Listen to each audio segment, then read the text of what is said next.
It may have been the greatest army of all time, conquering and controlling an empire that stretched across the ancient Western world. It was ruthless, disciplined, and feared by all, not just by its enemies, who died in their millions, but by its own emperors, who often paid the price of the army's wrath. And yet, these soldiers were builders as well as destroyers, helping to spread a culture that became the bedrock of Western civilization. What was it that made this army so dominant? How was it able to rule and reshape the classical world? And why did it eventually fall? This is the story of the Roman war machine.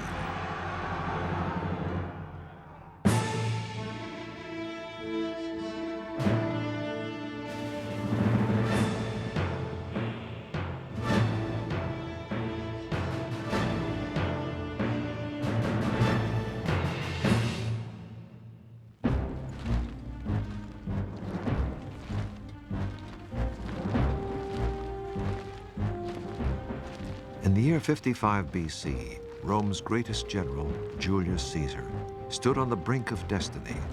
Already, the Roman army, with superior training, tactics, and determination to its rivals, had conquered nearly all the Mediterranean region. Caesar himself had already conquered Gaul, what is now France and Belgium. And he had even bigger victories in mind. Before long, Caesar would use his army to march on Rome itself and change history forever. But first, he planned to invade a distant and mysterious island, an island known as Britain. Britain was unknown. It was a place thought to be inhabited by strange beasts, by savages that painted themselves blue, who offered children in sacrifice. This is like putting men on the moon. It has no military value, but it's something that you can say that you've done. You've been further than any Roman. In 55 BC, 80 Roman ships left the French coast, carrying Caesar and 12,000 troops across the English Channel. When Caesar landed near the White Cliffs of Dover, British tribes were waiting for him. The Roman soldiers in full armor, carrying their weapons and shields, had to jump down into the water and advance onto the beach where there were thousands of Celtic warriors running around with spears and swords, chariots racing in and out of the water. It was a critical moment. Finally, he got enough troops onto the beach that they were able to push up and drive the Celts back. Caesar's army was able to penetrate only a few miles inland before a storm in the English Channel smashed Caesar's fleet, and he was forced to send for rescue ships to escape. But he returned the following year with 30,000 soldiers. The Britons fought him with hit-and-run tactics, but were no match for the legions. Their warfare was not designed for fighting massive armies like the Romans. It was largely small-scale, designed for intertribal warfare. They didn't have the experience of facing armies like the Romans. But once again, a storm in the English Channel forced Caesar to sail back early to the continent, with little to show for his two invasions. The two attacks Caesar made on Britain in 55 and 54 BC were actually more or less military disasters. He was very lucky to escape because his fleet was twice wrecked by storms on the beaches. And in terms of success on land with his army, it wasn't his greatest moment.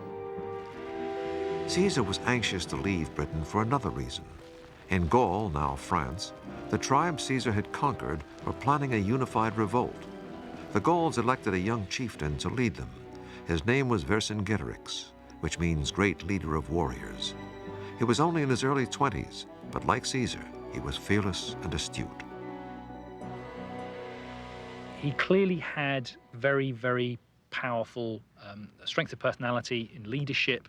He, simply because of the discipline he was able to enforce on that very disparate Gaulish army, he managed to achieve some quite remarkable feats with it, just in terms of bringing it together, moving it around, and giving Caesar a very hard time.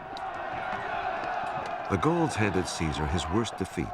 In a battle for the fortified town of Gergovia in central France, Caesar's army was driven back, losing 750 men. With the Gauls sensing Roman blood, a showdown loomed to decide the fate of Caesar, the Gauls, and Europe itself. Vercingetorix led his army of 80,000 men to the hilltop town of Alesia in Burgundy, which rises 1,500 feet above the plain. This was a tragic mistake. Caesar, arriving soon after with 50,000 men, decided to lay siege and starve his enemy. Nous sommes sur l'oppidum d'Alésia.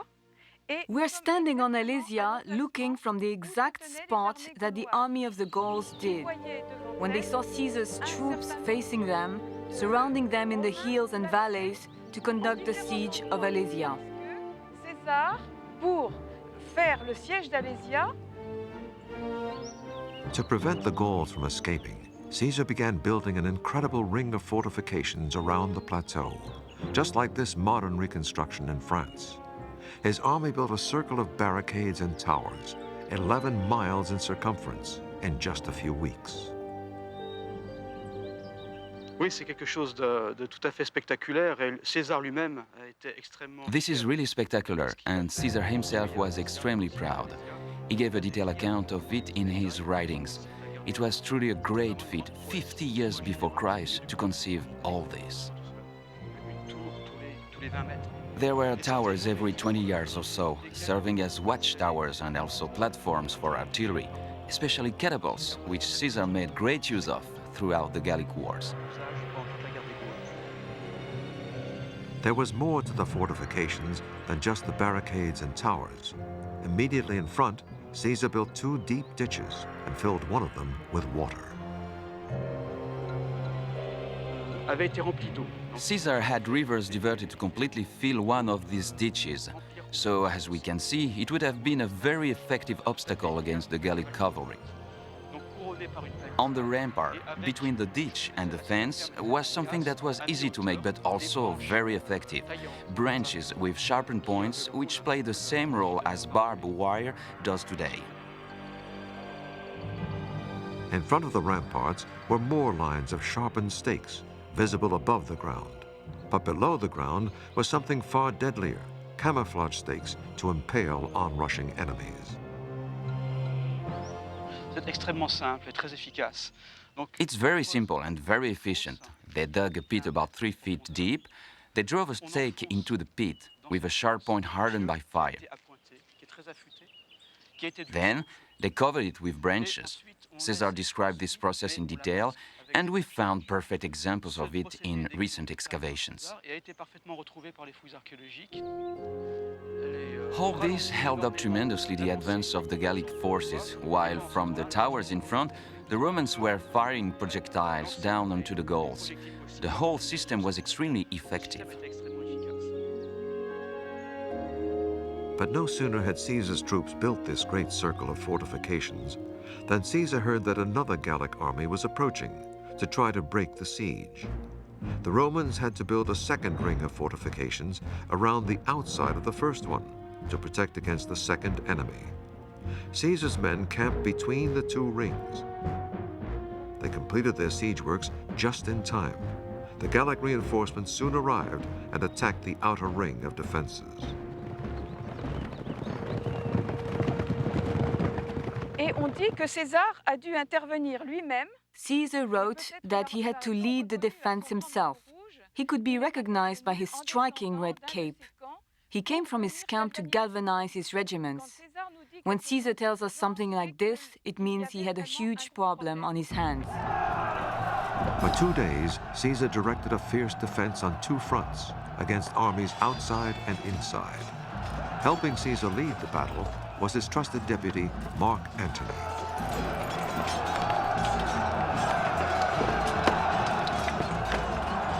Gradually, the Romans got the upper hand, and the Gallic relief army started to panic and disperse. It just disintegrated in panic and ran, and his cavalry chased them into the woods. And of course, Vercingetorix was still trapped on the plateau in the stronghold. Vercingetorix and his men had no food left, and there were reports of cannibalism. Vercingetorix sent word of his surrender to Caesar, then rode out to appear before him and sat at Caesar's feet. He was led away and sent to Rome as a prisoner, where 6 years later, during Caesar's victory celebration, he was ritually strangled.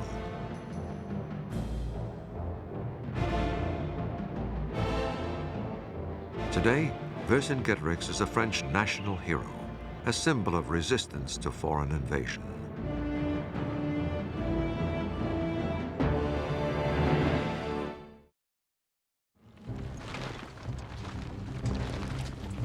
By 50 BC, Caesar's campaigns in Western Europe had lasted 9 years, leaving Caesar wealthy and in charge of a dedicated, battle-hardened army.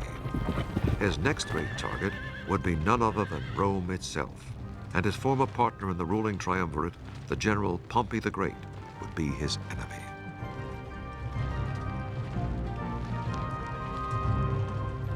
Caesar's victories had been hailed by the common Romans, but among many noblemen, Caesar aroused fear and jealousy. He stood as a threat to their own ambitions to control the empire and its wealth. The consequences were almost inevitable. Eventually, that competition is going to get out of control. Eventually, too few people are going to have too large a share of the booty. Super warlords are going to be created. And civil war, as happens in the 1st century BC, will eventually break out between 2 or 3 of them. In the Senate, Caesar's enemies demanded that he resign his official post as governor of France and northern Italy. They also demanded he disband his army and return to Rome, but that would have left Caesar politically naked. If he returned to Italy, his military command would expire, and he would then no longer have the protection from prosecution which was given by actually being in office. So he would have been extremely vulnerable personally had he gone back to Italy. Caesar offered to disband his army if he were made consul of Rome, but the Senate said no. Meanwhile, the Senate authorized Caesar's rival general, Pompey, to raise extra troops to defend Rome. Caesar was now ordered to disband his army. Instead, in 49 BC, he advanced to the river Rubicon, the legal boundary no commander could cross without the Senate's permission. They must have known when that ultimatum was issued that it would have been unacceptable to Caesar. And so famously, with those words, "Let the dice fly high," Caesar crosses the Rubicon and begins the civil war. Caesar marched his army towards Rome, and many towns received him with open arms. 80,000 volunteers joined him on his march to confront Pompey.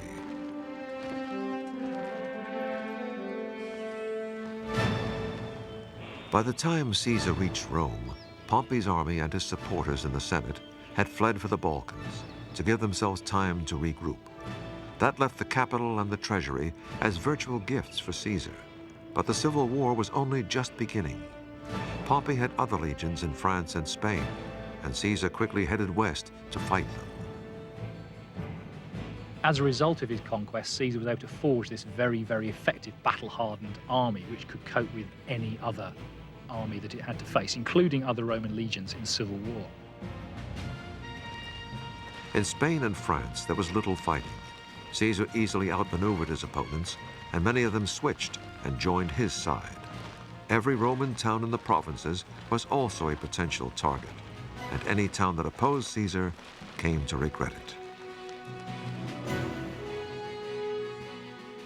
High above the suburbs of Marseille in southern France sits the ancient village of La Cloche, which helped supply Pompey's army. So Caesar ordered the town destroyed. A detachment of Caesar's troops marched up this mountain road in 49 BC.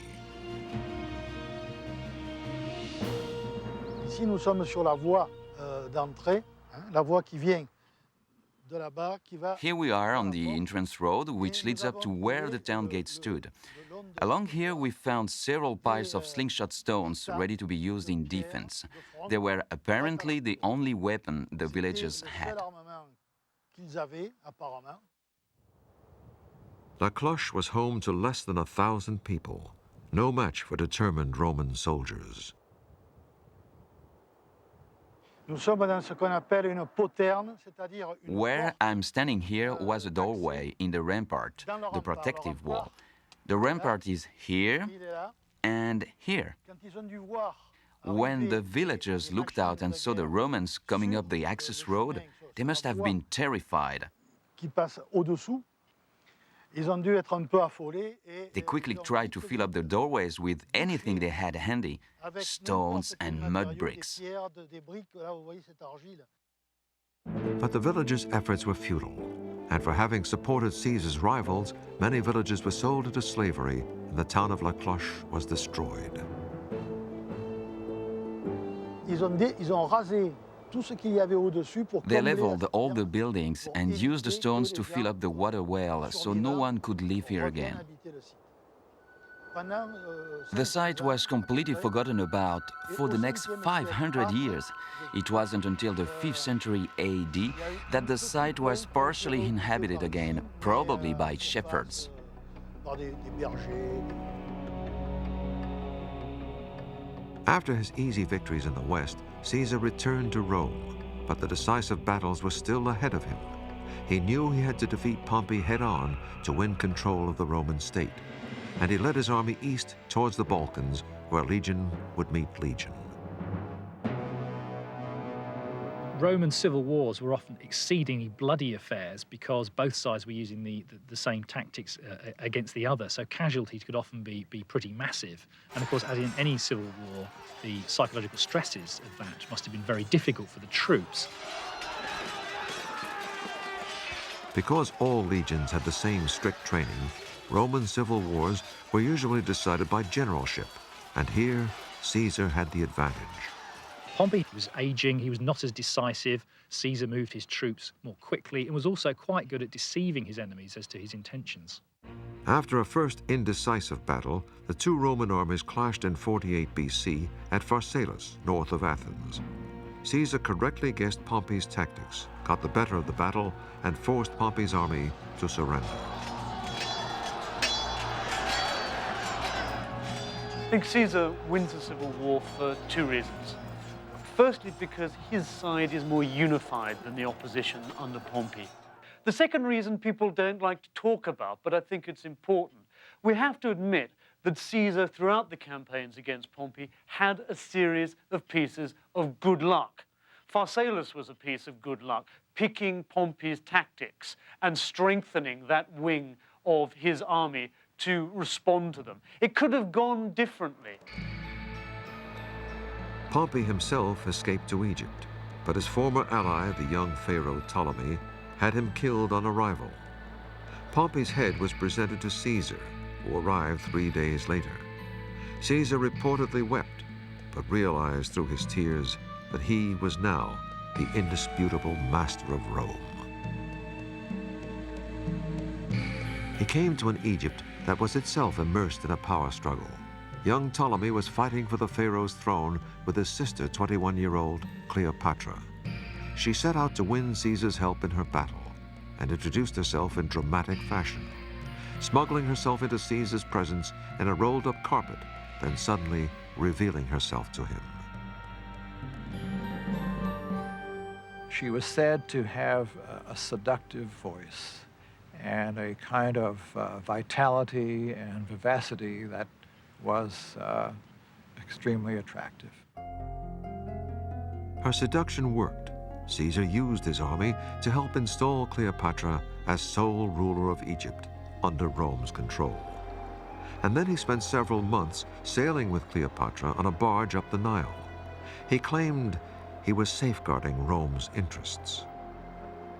Egypt was vital if Caesar was to contain control of Rome and of the Eastern Mediterranean. Cleopatra, too, was looking to retain her position as Queen of Egypt. A wonderful coalition of the political and romantic. When Caesar finally returned to Rome, his victory procession was perhaps the greatest the capital had ever seen. That night, Caesar treated some 200,000 citizens to a huge banquet.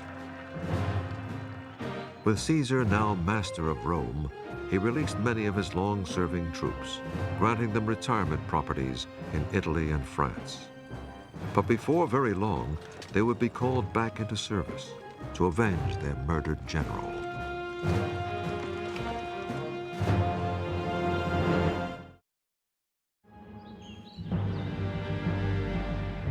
In 46 BC, Caesar's power was so undeniable that he had the Senate name him dictator for 10 years, and later dictator for life. But many Romans, with their republican tradition, abhorred this move, and jealousy among his rivals reached fever pitch. On the Ides of March in 44 BC, a group of senators attacked Caesar as he arrived for a meeting, stabbing him 23 times. Caesar fell dead, ironically, below a statue of Pompey. He'd become too far ahead of the other competition. The only way to attempt to return things to normal was to eliminate him. In the years before his assassination, he'd begun to assume some of the attitude, some of the regalia, some of the titles of the Roman gods. He was murdered, in a sense, to show that he wasn't a god, in a last-ditch attempt to return the Roman state to a republic. Caesar's murder opened the door to more civil war. On one side were Caesar's assassins and their supporters. On the other, those loyal to Caesar, including his designated heir, Octavian, and Caesar's deputy, Mark Antony. In the decisive battle in Greece in 42 BC, Caesar's old legions again won the day, defeating the anti-Caesar forces. Octavian and Mark Antony now shared rule of the empire between them. Octavian ruled the west from Rome, and Antony the east from Egypt. But Octavian wanted all the power of Rome for himself, and Antony's very public love affair with Cleopatra in Egypt gave Octavian the propaganda tool he needed to turn Rome against his co-ruler. It also allows Octavian to portray Antony as the unmanned Roman, the man who sybaritically on the banks of the Nile sails in scented sweetness with Cleopatra, when he should have been out there like any proper Roman, parading his troops, exercising on the parade ground. Inevitably, it took another civil war to resolve the power struggle. The pivotal battle came at sea, near Actium on the Greek coast in 31 BC. Most of Antony and Cleopatra's fleet was sunk, and Antony's land legions began defecting. Antony and Cleopatra themselves escaped, but fearing their treatment by Octavian, they both committed suicide.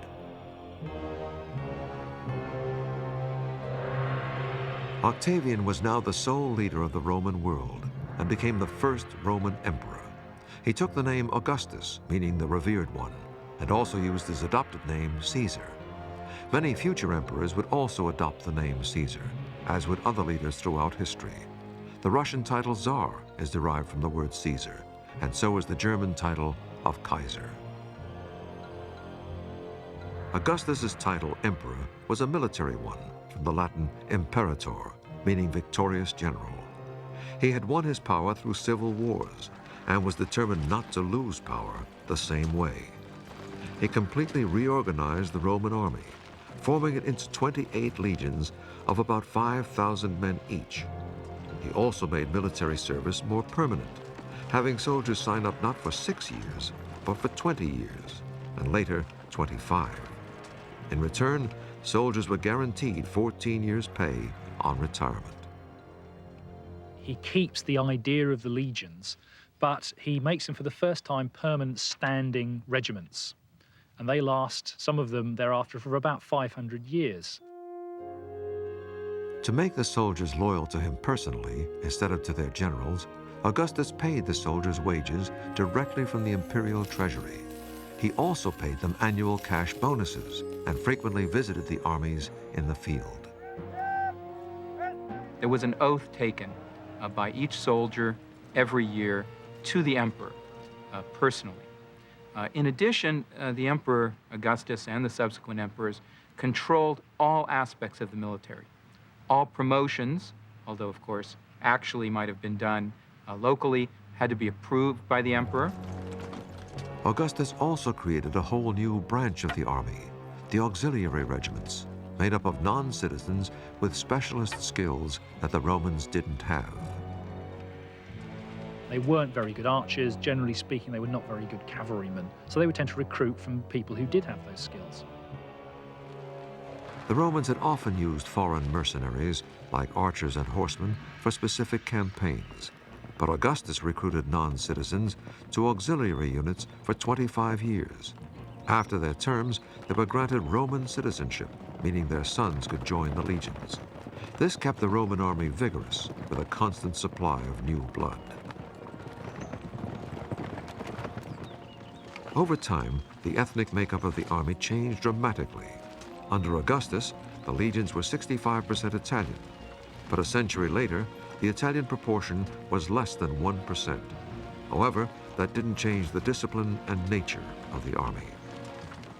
Many of its officers are still coming out from Italy. There's a strong continuity, but it also draws on the strengths and the abilities of all of those provincial peoples who were themselves becoming Romans. They were acquiring Roman citizenship.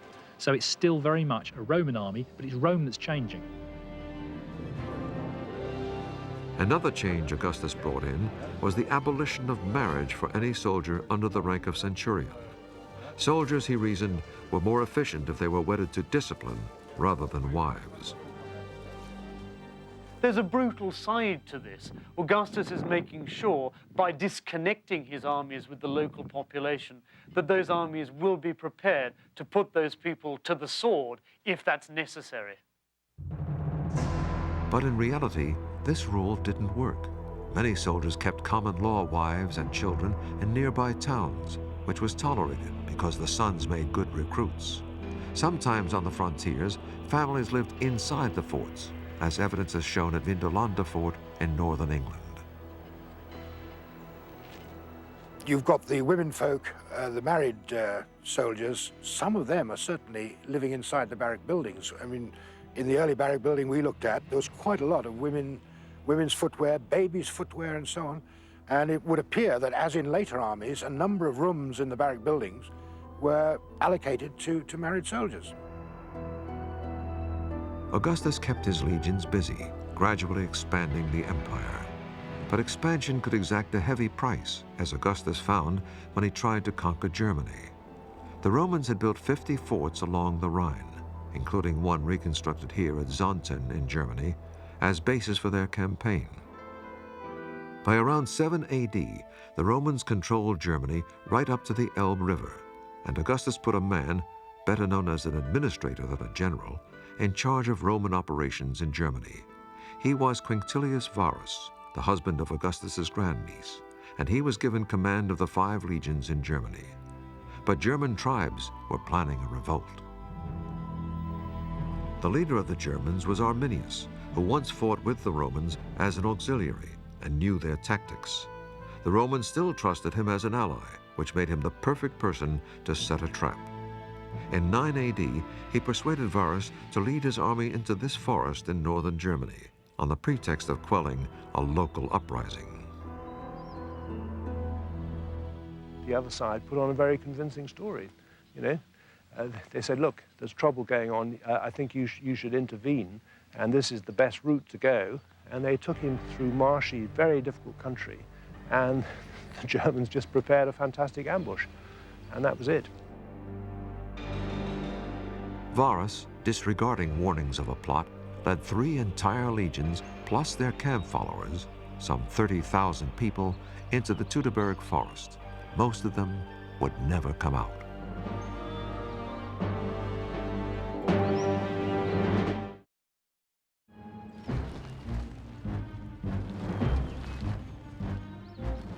When the Roman commander in Germany, Varus, led his 3 legions into this German forest in 9 AD, he was walking into one of the worst ambushes in history. It began to rain, and they were making their way between the mountain on one side and the marsh to the other side.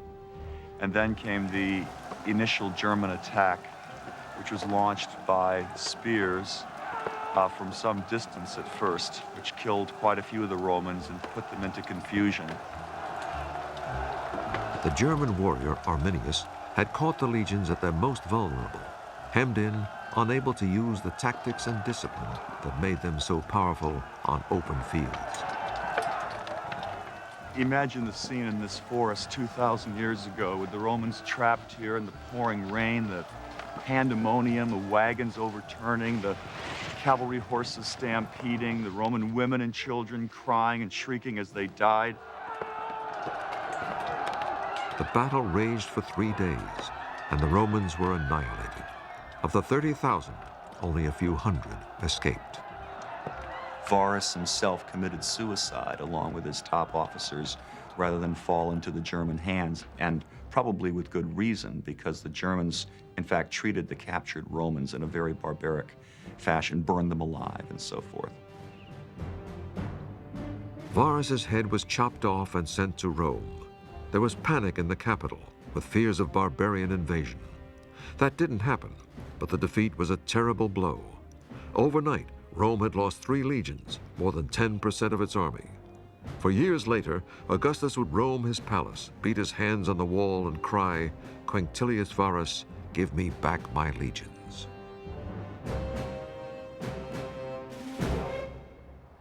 The exact battle site was then lost to history until 1987, when an archaeologist, using a metal detector like this one, found dozens of buried Roman coins here. None of the coins was dated later than 9 AD, meaning they were almost certainly carried by Varus's legions. Also uncovered were medical instruments that fell idle during the massacre in the forest, and a cavalry mask that bore silent witness to the slaughter 2,000 years ago. Rome's expansion plans east of the Rhine were put on hold. In fact, when Augustus was dying in 14 AD, he urged his successors not to try expanding the empire any further. But the Romans had become too fond of conquest to heed that advice. One of the next major targets was Britain. Julius Caesar had made 2 brief invasions there a century earlier without much success. But in 43 AD, the Roman army invaded in earnest. The emperor, Claudius, was a civilian intellectual who needed a military conquest to win credibility with his soldiers. Claudius, as emperor, sets about achieving a military reputation.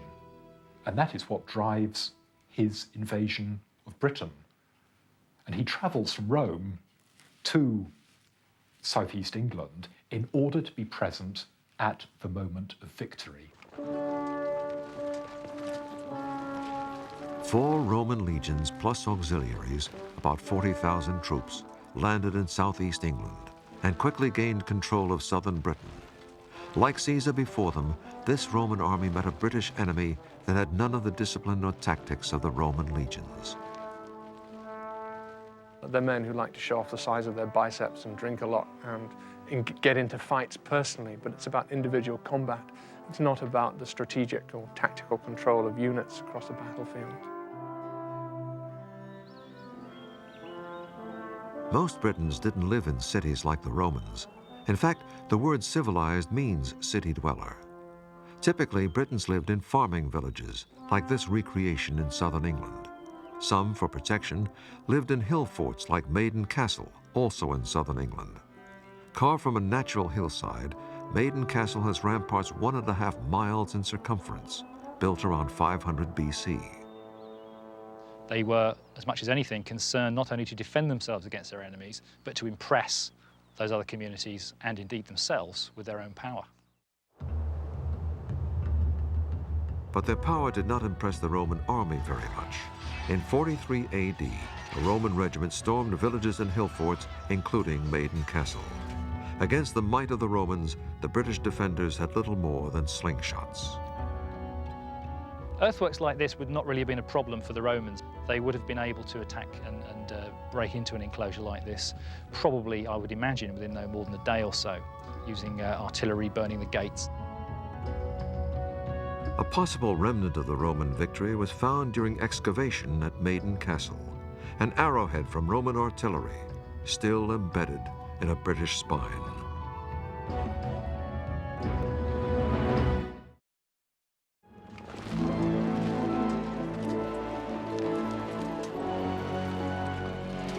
As the Romans advanced in their conquest of Britain, they sometimes met fierce resistance, but usually won without heavy losses.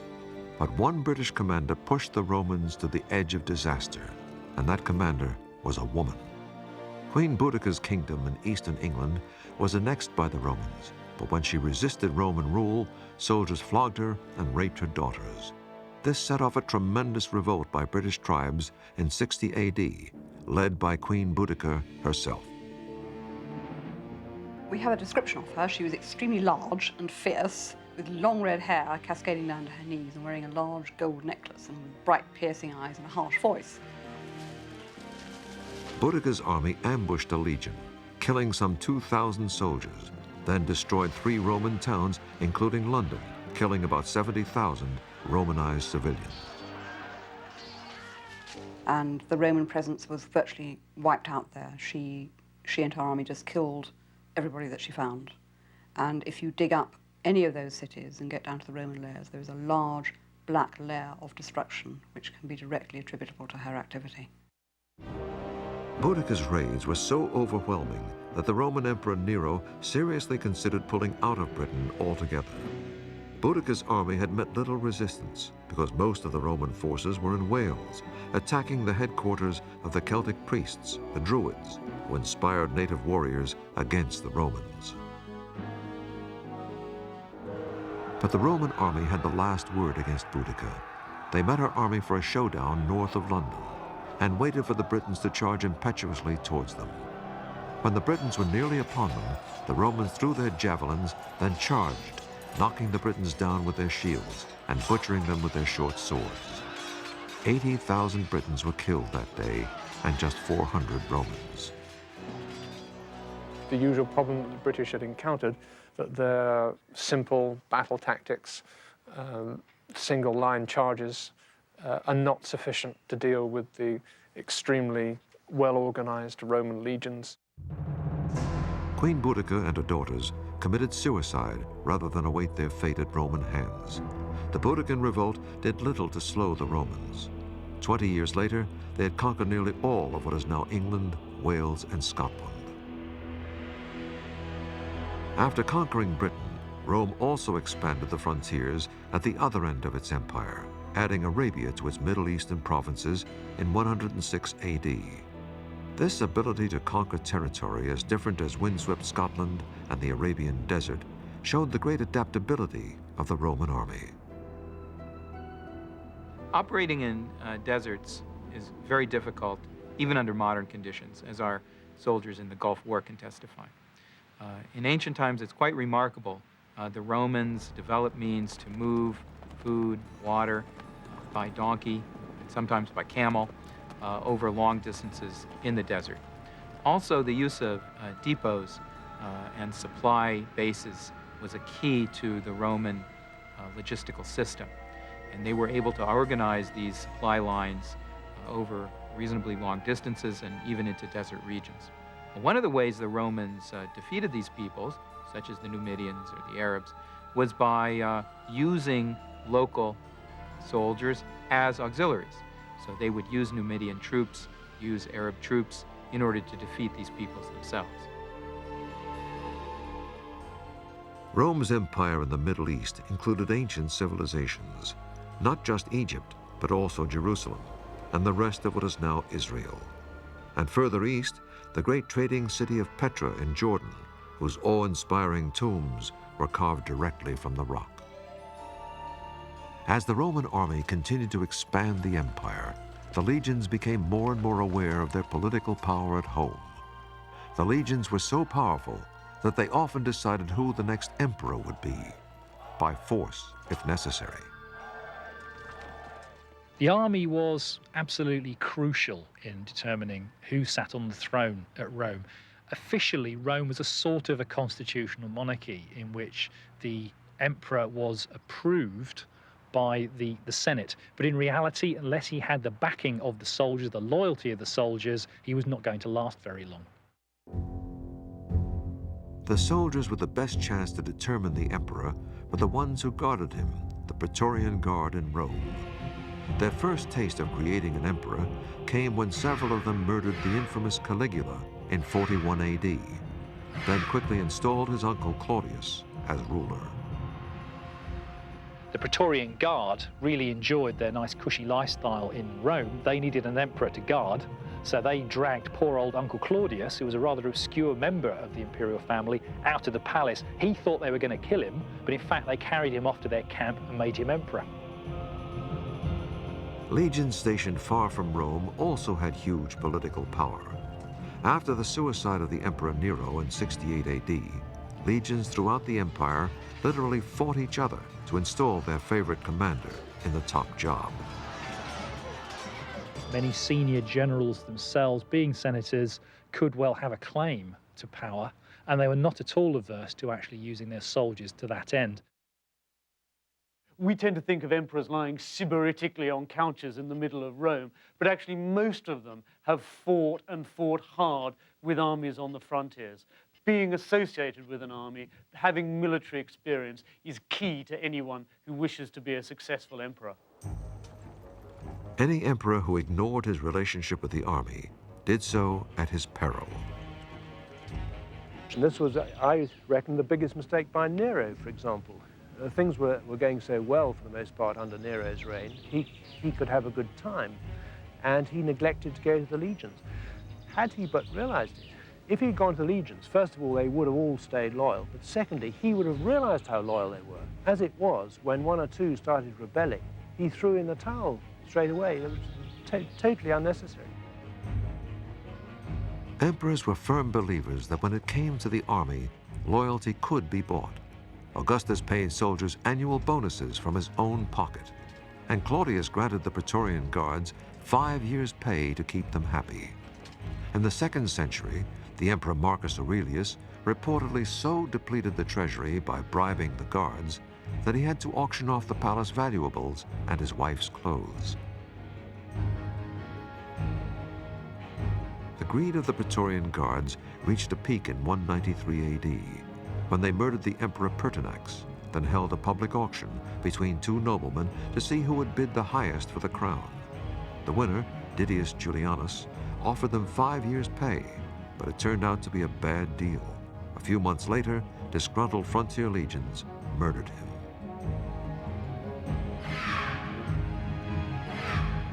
The power of the Roman army to determine who sat on the throne was something that would haunt the empire throughout its history. In the centuries to come, internal wars between legions wanting to win the emperor's crown for their own commanders would badly weaken the defense of the empire and make it vulnerable to decline and fall.